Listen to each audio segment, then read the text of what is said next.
He'd met all the regional partners, Saudi Arabia, Qatar, Jordan, UAE, the Palestinian Authority and Egypt, of course, saying there was a clear consensus, a need for an immediate sustained ceasefire with the release of hostages. Also spoke of UN Security Council resolution, which has been tabled by the United States, which has marked change in direction, also the need to increase aid to Gaza. He spoke of impending Israeli incursion to Rafah. He spoke of the two-state solution and much more besides. Salman Shukri, for his part, said there's no time to exacerbate suffering, no room to continue war. I could go on, but I won't, because we're joined now by our diplomatic editor, James Bays, who knows much more about these things than I do. Now, so what was your overall assessment? It seemed to me that Secretary Blinken, although accepting there's very real challenges ahead, it was pretty bullish. Yeah, it was pretty bullish, and I thought the tone of the whole thing was really rather conciliatory, and there was not a great deal of criticism. This is the 6th visit of Secretary Blinken to the region since October the 7th, and he had some very tough discussions with these Arab leaders early on after October the 7th.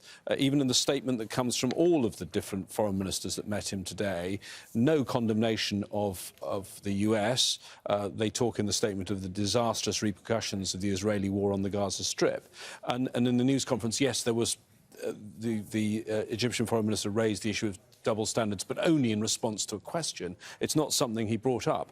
On the other hand, of course, in terms of Israel, there was so many criticisms from the Secretary of State towards Israel, which suggests to me that his meetings tomorrow, it's going to be a reversal of what it was nearer October. The meetings tomorrow that he's going to have in Tel Aviv and Jerusalem are going to be much, much more difficult, because he was so critical of the Rafah offensive. He says there is a better way. He said it would be a mistake. It is something we cannot support. With regard to aid, he said that there needs to be a surge. It cannot continue as it is now. Israel needs to do more.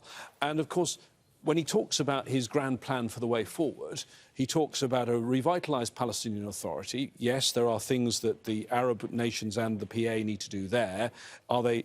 Is America and the US going to be happy just with a new prime minister, or does there have to be more fundamental change? We have a Palestinian president, Mahmoud Abbas, still at the top, who was elected in 2005 for a 4-year term. He's now in his 20th year of that 4-year term. Right. But it is the PA that the US want to run Gaza going forward, a revitalised PA, and then it's a two-state solution. Now, guess what? The Israeli policy, or the Israeli views of the current government, is they don't believe the PA should be running Gaza, and they don't believe in a two-state solution. And in fact, although he's not an absolute key player in the war cabinet, basically, are running this war at the moment, and he's not in it, Israel Katz, who's the foreign minister of Israel, who, if they do another news conference like this tomorrow, he's going to be standing there next to Secretary Blinken.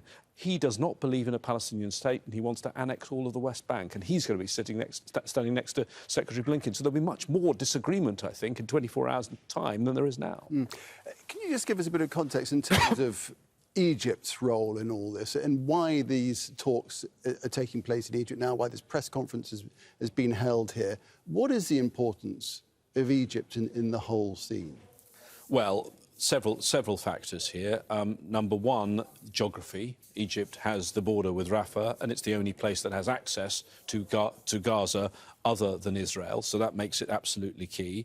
Clearly, Egypt has a regional role in the Arab region that makes it one of the dominant players. It was the country that did the first peace deal with Israel. So Egypt, I think, always has felt that it should be the lead partner in this, and it is very much Egypt and Qatar are the two countries that are the mediators in what's going on. And we have the venue of Israel with regard to this Rafah operation, but the other two places that are important right now are here in Doha. And the talks here, Egypt and Qatar have been brokering them. We understand that the Mossad chief, David Barnier, he was here in Doha earlier in the week. He left. He's coming back, suggesting these talks, as Secretary Blinken says, the gaps are narrowing. It's still difficult. Progress, but I continue to believe it's possible progress. Also, the talk there raised, which he wouldn't confirm, that the CIA Director Bill Burns might be on his way here too. So I think, that is a key centre. And the other centre, of course, which the Secretary of State spoke about, is New York, and the possibility that this draft resolution resolution that the US have now put in blue, that means put ready for a vote, could be voted on. And there's some talk in New York that maybe things could happen in the next 24 hours as well. So it could be a very exciting few hours coming up. Things are really beginning to happen, aren't they now? So we'll see how it all pans out. James, for the time being, thanks very much indeed. James Bates here in the studio.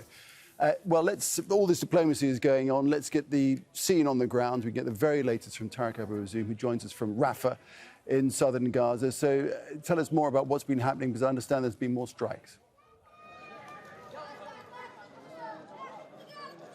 Yes, Nick. In fact, there has been more airstrikes in the past few hours across the Gaza Strip, specifically in the southern part of the territory. Here in Rafah, the Israeli fighter jets had targeted an agricultural land in the western eastern part of Rafah district, with no casualties have been reported in the past hour. But also, we have been seeing more attacks on the Nusayrat refugee camp, where a residential building was completely flattened, where 2 Palestinians have been reported injured, and those injuries had been transported after long hours of rescue to the Al-Aqsa hospital to receive medical treatment. But yet, till now, the bombardment in the Gaza city sounds really critical and unprecedented, where the Israeli forces had blown up a number of residential houses on the vicinity of a Shifa hospital, where battles and confrontations are raging till now and did not stop, as the Israeli military had been stating that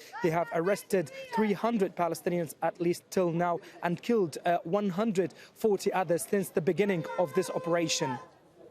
Tareq, thanks for that. To Tareq Abu Azzoum there, speaking to us from Rafah in southern Gaza.